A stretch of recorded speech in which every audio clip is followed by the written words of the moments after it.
Hello and welcome to D&D Daily. My name is Sage and today I have a little bit of a different kind of video for you.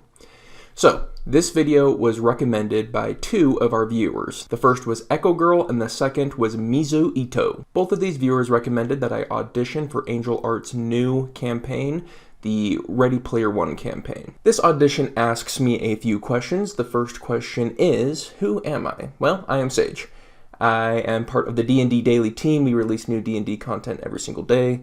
Big fan of D&D, love it, spend literally every day thinking about it. I am usually DM. I kind of consider myself more of a DM than I do a player, but I'm always excited to be a player. Just love it. I don't know, it's just something about maybe the escapism of escaping into a fantasy world, which is pretty appropriate for Ready Player One. So as far as the question, will my schedule work? I expect it to, but I'm not 100% sure. It's consistent and it's somewhat flexible. However, I can see that if most players are in the East Coast, the 2-hour time delay, I'm in the Midwest, so that 2-hour time delay can make it so that it goes too late for my schedule and so on and so forth. But I do think it's more likely to work out than it is to not. With all that out of the way, let's talk about the character concept. So for those of you who don't know, Ready Player One is about this dude who lives in the real world, but the real world kind of sucks, so he spends his time going into a virtual world. So there's two characters that I have to build for this campaign, which is pretty interesting. So my concept for the IRL character, the character that is in the world, not the virtual world, is... Okay, I gotta set the scene a little bit. So the world has become more ethical, and because of that ethical increase, the society that is currently existing no longer has the death penalty. And if there is someone who probably would deserve the death penalty in our current time, they sentence them to life in the Oasis, or life in the virtual world. And that's my character. My character is a serial killer in a high-max prison and has been sentenced to life in the Oasis. And I have like some jumbling things playing around with this character. One of the things, because we're an ethical society, is that I like the idea of a team of scientists who watch me while I'm in the Oasis. And they are wondering, is it nature versus nurture?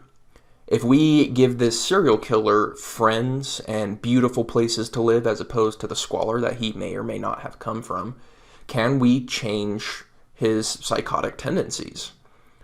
So that's something that I'm like, yes, I'm absolutely about that. Something I'm considering is kind of, it takes inspiration from Shawshank Redemption, where there's the warden who's using the prisoners for his own gains. I'm wondering if one of these scientists is kind of ruining the science experiment by manipulating the person that he has control over, me, to do things in the Oasis for him. Could be fun to play with. I apologize for what I'm sure is a very jarring transition. While I was editing the video, I realized there were some things I wanted to talk about that I forgot to talk about. Namely, what kind of serial killer is this guy?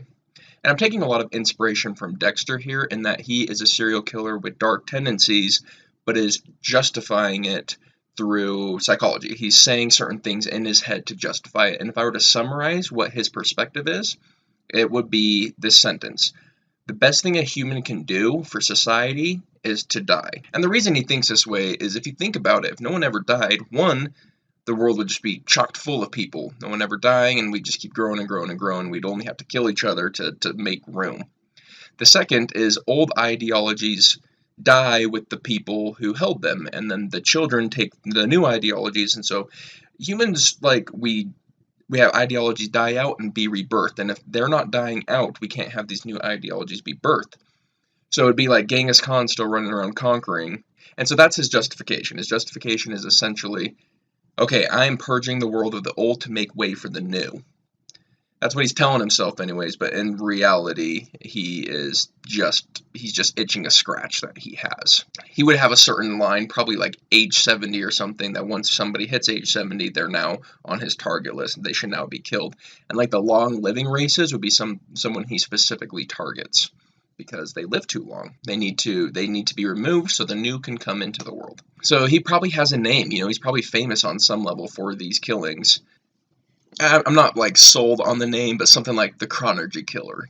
Some time-based killer statement could be fun.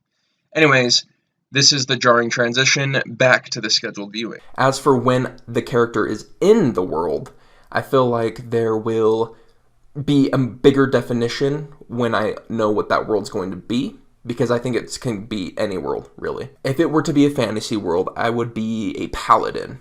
I would, be the charismatic leader type who is charming and is a bastion for good, because it's what I'm not in the real world, and it would be this fantasy that I'm playing where I'm a good guy. So part of this character in the video game world's inspiration comes from Tonk Fa, a character in Brandon Sanderson's book Warbreaker. A couple of spoilers are coming up, so skip ahead a minute if you don't want that book to be spoiled. But Tonk Fa is a mercenary, and he is sadistic, he is masochistic, and but it's all hidden behind a thin veneer of humor. And he's kind of the comedic relief for the book, so you don't really expect that he's actually sadistic, but when you go back and read it, all of his jokes were kind of sick. And there's that, and that I'm taking some inspiration from that this paladin would be a little off. He may be charming, he may be cool and collected, but at the end of the day, he's just a little bit off. And it doesn't matter what the setting is. If it were, like a space fantasy, I would be some sort of general or leader and charismatic and all the same things, just in a different setting. Which brings me to, which settings am I willing to play in and which ones am I not? Well, for this character, I feel like PG-13 is my number one. That's kind of where I'd want to be, is the PG-13 rating. I would go to R, and I might even go to PG. Probably not. I think R and PG-13 are where this character belongs, preferably PG-13. But PG and G, I feel like this character isn't really meant for those, so I wouldn't be playing in such a rating. So anyways, I guess the last thing I want to say is just thank you, Angelarts, for putting this out into the community. I think it's a great idea, and it's too bad that you're walking away from it, but your reasons for walking away from it are great. And, whether I become a part of it or not, I look forward to seeing what you do in the next year. Great idea, and something I want to see more of in the community, so thank you for bringing that out. And I appreciate it from Echo Girl and Mizu Ito for turning us on to this. We had no idea, so thank you for introducing us to Angelarts. And that is it for the video, guys. We are D&D Daily. We release new D&D content every single day, so if that's interesting to you, hit the subscribe button, and I'll see you on the next one. Peace!